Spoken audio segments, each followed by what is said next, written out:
give me power for this country, a lot of things will cease to exist. I'm telling you the truth. A lot of things will cease to exist. Church, mosque, yeah. You go fit count am for Nigeria.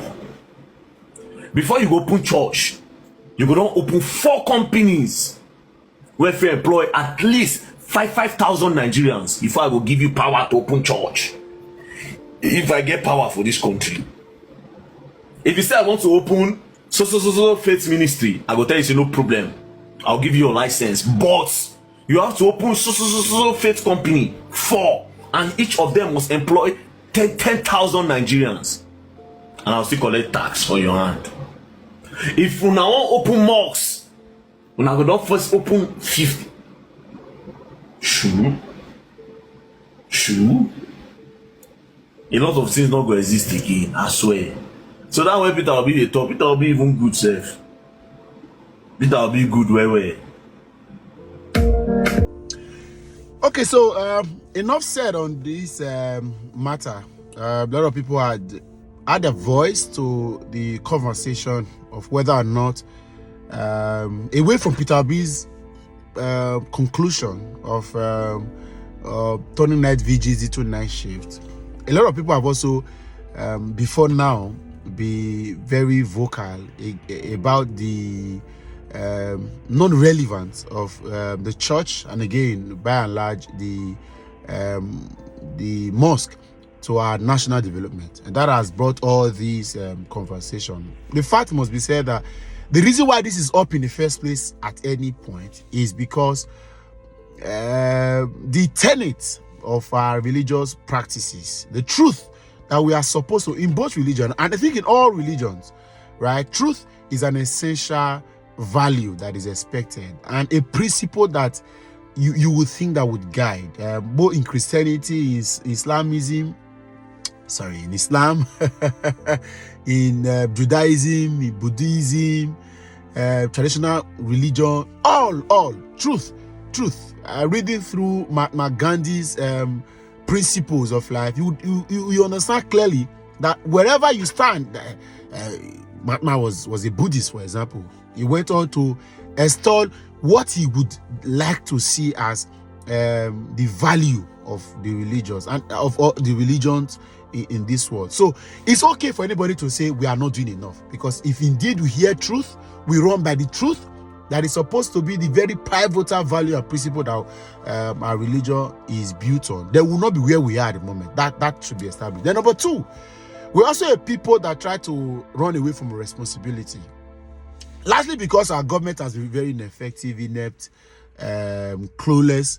We are not looking for who to blame, and so we are pushing this again. Like I said, if you follow this by sequence, you will not take my word. If you jump to number 2 without understanding what I said number 1, then there may be a conflict, right? So the number 2 is that our government has failed us. The reason why the church is under attack, the reason why Islam is being attacked daily, the reason why the people are requesting that there should be reduced number of churches is because there is a failure of government to fixing the needs of the populace. And so people are not going to look for any excuse by all means. People are going to blame us, for example. People come to my comment section and say, now talk, now they talk. When we fight. If my talk is what is causing the country not to move forward, oh yeah, block me now. But people, Nigerians largely, we will look for anybody to push responsibility for our ineffectiveness. We will look for, that's why village people is being blamed. Government will be blamed, pastors will be blamed, witches and wizards will be blamed, will be blamed, society. So there is always almost a now norm of pushing blames to somebody.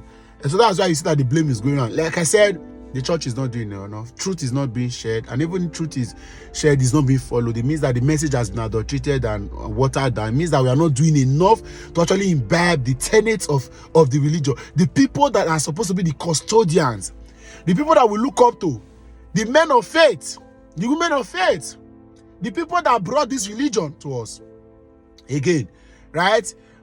The truth that it was supposed to be the point of focus have been lost. We're not like every other person. So what is the reason? The world most religious country, for example, is Saudi Arabia by sources of the web, Saudi Arabia. And look at Saudi Arabia. So it seems like there is something happening there. How come the same Islam that Saudi Arabia practice is the one that northern Nigeria is practicing, and they are the most impoverished part of the country? There's a problem. There's a distortion. There's an adulteration that we must agree. Then thirdly, like I said, yes, truth is not being expressed, and that's why we are seeing a lot of this reaction. Secondly, we are pushing responsibility. That's it. Then thirdly, the simple fact must be said. Our country needs to own up to certain. I've been in the UK for a while, and I tell you, there are still churches here, right? There are still people are still opening churches. For example, the government recognizes the role of the church to the point that there is a certificate of sponsorship allocated to churches to bring in pastors and missionaries from different parts of the world. It is here. They permit it. So it's like that. However, the government has put in standards to regulate these systems. So whether you like it or not, there must be regulatory system put in place to help curb excesses, and that's what we are not getting. It is not that the entirety of religion is terrible, it's not helping. Of course, I can tell you. Hope. The reason why a lot of people are banking on the church or banking on religion, you see they're attending church, is because they have lost hope. Ask Nigerians that relocate abroad. It has to be from the comfort of your understanding of a personal relationship with Jesus that make you want to go to church. Because it's not money you are seeking for. It is not security you are seeking for. You now love him. Not everybody do, but a lot of the time people love him. It's the expression of love that makes them come to church. So, but in Nigeria, people are seeking hope. They are seeking respite. They are seeking succor. It is the only place they can find some level of faith in the future. So they are saying, okay, you know they now, but I go tell they say, hold on to God. So if government does their part and society becomes a bit better, a lot of this is naturally, people will still go to church, but not in this magnitude. And so guess what? Because the government do not have that capacity to be able to fix their own side, they cannot be going to regulate the system that is even helping revolution not to happen. Oh yes, that's a fact. It is that system that is making revolution not to happen yet in this country. And if until government fix their own part, they don't have a right. They cannot. No moral justification for that. So make of it whatever you want to make of it, but the fact is still the fact. Yes, the church needs to do better, but the church is still not the problem. I catch you on that terms.